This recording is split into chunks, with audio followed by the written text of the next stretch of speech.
राम जी दशरथ भवन में प्रकट हुए। किस लिए? पाप के हरण के लिए? नहीं। रावण को मारना? नहीं। राम जी से ही पूछो आप किस लिए आए, बताओ। एक जगह भगवान ने कहा ना तो हम रावण को मारने आए, फिर ना हम पाप का हरण करने आए, फिर आए क्यों? राम जी बोले भैया जो हमारे भक्त हैं हम तो अपने भक्तों के दर्शन हेतु आए। ये तो बड़ी उल्टी बात, भक्त तो आपके दर्शन करना चाहते, भगवान बोले हम भक्तों के। अच्छा, बड़ी अच्छी बात है, ऐसा क्यों? तुम एक पग रखो हम 60।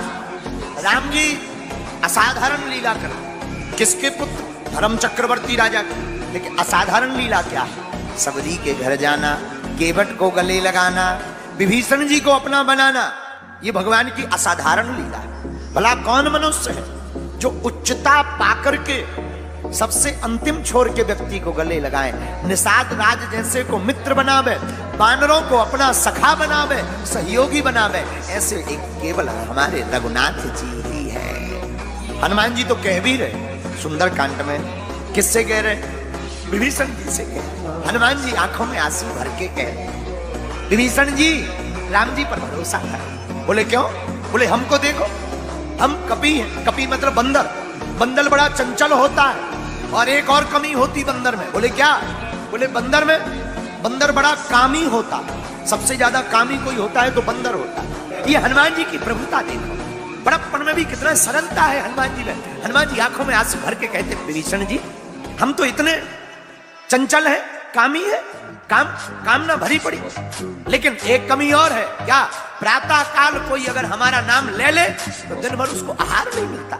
इतने अवगुणों से भरे हैं, फिर भी राम जी का प्रताप ऐसा। विभीषण जी से कहते हनुमान जी फिर भी देखो तो भगवान का कितना अच्छा स्वभाव, मैं चंचल बंदर। अच्छा देखो, मानव कोई होता तो बात अलग, वो भी बंदर, काम का ना काज का। बंदर क्या जाने अदरक का स्वाद। ऐसे बंदर को भी बुरा मत मानना, क्षमा करना। आप लोग विद्वान श्रोता हैं पर क्षमा कीजिएगा। देखो यही प्रभु की कृपा है कि बंदर भी सुंदर हो जाता, राम की शरण में जाता बंदर भी सुंदर हो जाता है। ये भगवान का प्रताप। लेकिन हनुमान जी का प्रताप क्या है? हनुमान जी कहते हम तो सब प्रकार से हीन हैं, लेकिन फिर भी रघुनाथ की कृपा है। रघुनाथ जी की कृपा कितनी है इसका परिचय लेना है तो जब राम जी ने रावण को मार दिया, अयोध्या के राजा बन गए, और जब सब बानरों को राम जी विदा करने लगे, विभीषण जी को किया, अंगद को किया, दधिमुख को किया, केहरी को किया, निषठ को किया, सब बानरों की विदा की पर हनुमान जी की विदा नहीं की।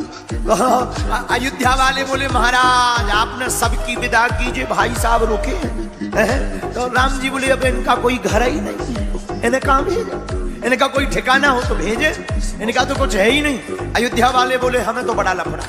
अच्छा, अयोध्या वाले क्यों टेंशन में है? अयोध्या वाले इसलिए टेंशन में है कि राम जी बैठते हैं जब दरबार में, सोई हनुमान जी चरणों में बैठ जाते। हनुमान जी चरणों में बैठते सो काऊ की दमाई नहीं पड़ा था अभी, क्योंकि इतनी कथाएं सुन रखी कि उलट पलट लंका सब जारी, सुनते ही भयों पर्वताकारा, सो कोऊ की दम न बंधे ऊपर से पूंछ की तरफ देखे क्या जाइए है खतरनाक, किसी की दम ना पड़े हनुमान जी के पास आने की, राम जी के पास आने की। तो अयोध्या वालों ने सोचा एक काम करें, क्या? इनकी विदा करवाओ, विदा विदा जान दो। किससे कहें? जानकी माता से कहा माता जी आप भगवान से कहो कि इन्हें भी कुछ दे दो, माल पानी जान दो। जानकी माता बोली हम नहीं कह सकते। बोले क्यों? बोले जब हम लंका में अशोक वाटिका में शोक में थे, देखो कितनी विचित्र बात, वाटिका का नाम क्या है? अशोक। रावण जैसा उल्टा आदमी कहीं नहीं हुआ होगा।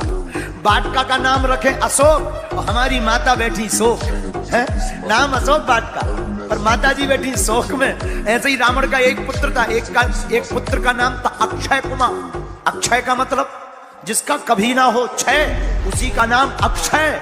लेकिन धन्य है वीर बजरंगबली, एक ही मुक्का में छह छह हो। जानकी माता कहती है हम हनुमान जी के जाने के लिए नहीं कह सकते राम जी। क्यों? जब हम अशोक वाटिका में रोते हुए बैठ रहे थे, हम आग ही मंगा रहे थे कि प्राण त्यागना है, उसी समय जब विरह दुख में हम जल रहे थे, तभी हमारे शोक को मिटाने के लिए हनुमान जी राम जी की कथा को लेकर आए और राम की कथा से हमारे दुख भाग गए। तो हमारे ऊपर तो कर्जा है, हम नहीं कह सकते। अच्छा, अब जानकी जी ने नहीं कहा तो कहा चलो भाई लक्ष्मण जी से कहो, महाराज तुम कहो कहने जान दो ये हनुमान जी माल पानी तो भगाओ। लक्ष्मण जी बोले हम भी नहीं कह सकते। अच्छा तुम क्यों नहीं कह सकते? लक्ष्मण जी बोले हम भी नहीं कह सकते क्योंकि जब हमें संजीवनी की जरूरत आती तब जे गए थे भाई साहब सुपर फास्ट एक्सप्रेस पर, तो हमारे ऊपर भी कर्जा है, हम भी नहीं कह सकते। तो अब कहा किससे कहें? लक्ष्मण भरत जी हाँ महाराज आप ठीक मिल गए, आप कहो राम जी से क्या इन्हें जान दो, पूछ बारा जान दो कुछ दे दो जाने। भरत जी बोले हम भी नहीं कह सकते। अच्छा आप क्यों नहीं कहोगे? बोले हम पर भी कर्जा है। आप पर क्या कर्जा है? बोले जब 14 साल वनवास के पूरे हो गए और राम जी आते नहीं दिखे तो हम चिता जलाकर मरने जा रहे थे, लेकिन उसी समय हनुमान जी ने आकर खुशखबरी सुनाई कि आप जलो मत, राम जी श्री जानकी जी और लक्ष्मण जी सहित इस अयोध्या में पुनः आ रहे हैं। कहा अब कौन कहेगा? अरे तब तक नजर गई शत्रुघ्न जी पे। हैं आप बढ़िया, आप बोलो, राम जी के पास जाओ, बोलो हनुमान जी को जाने दो। शत्रुघ्न जी बोले पूरी रामायण में हम कहीं बोले हैं? पूरी रामचरितमानस उठाओ, अगर हम कहीं बोले हो तो बोले, जब आज तक नहीं बोले तो अब काहे को मुंह खराब करें? जब बोले ही नहीं तो हमें क्यों श्री गणेश किया जा रहा है? बोले हम तो बोले ही नहीं तो हम क्या बोलेंगे? कहा कि कौन बोले? फिर भी सबने जुड़ मिलकर के राम जी से कहा सरकार आपने सबको सब कुछ दिया, इनको कुछ दो। भरत जी ने बात रखी आगे रहकर कुछ तो दो। तो राम जी क्या बोले? सबसे उऋण है, हनुमान जी से उऋण नहीं हो सकते, फिर भी आप कहते हो तो आपकी बात को मानना पड़ेगा। राम जी बोले हनुमान जी कुछ मांगो। हनुमान जी बोले क्या चाहिए? आप मिल गए सब है? नहीं कुछ मांगो, सबकी इच्छा है। हनुमान जी बोले हम प्रिय हैं या नहीं ये बताओ। राम जी बोले बिल्कुल है। तो बोले पर सबको एक एक वरदान दिया, हमें दो दो। पूरी अयोध्या के हाथ ला के बोले दे दो, जान तो दो, दो नहीं 3 ले, दे दो। हनुमान जी बोले नहीं 2। हाँ मांगो। राम जी बोले हाँ ठीक है सबकी इच्छा है, 2 मांगो। धन्य है वीर बजरंगबली। राम जी के दोनों चरणों को पकड़ करके बोले आपके ये दोनों पद कमलों की सेवा जिंदगी भर मिली रहे और हमें इसके अलावा कुछ नहीं चाहिए। अयोध्या वारण अटे कागो के अब तो जाते ही अब बिल्कुल ही रजिस्टर्ड हो गए। अब कैसे जाएंगे साहब? अयोध्या वाले चिंता में पड़ गए, लेकिन राम जी से पूछा कि आप हनुमान जी से कितना प्रेम करते हो? तो हनुमान जी को देख करके राम जी कहते हैं भरत जी के समान तुम हमें प्रिय हो।